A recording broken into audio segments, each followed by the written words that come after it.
Hey guys, so today I'm going to unbox this motor cooler. Surpass Hobby 540L, and this is the 36mm dual fan blue. So you can see it is suitable for 540 motor. Without further ado, let's unbox it.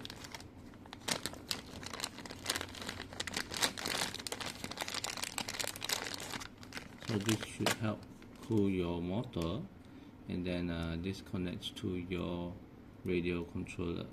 So let me show you how.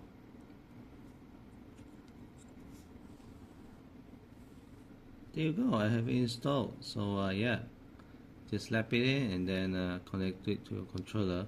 But they are pretty loud. Look at this. Hope they help with cooling.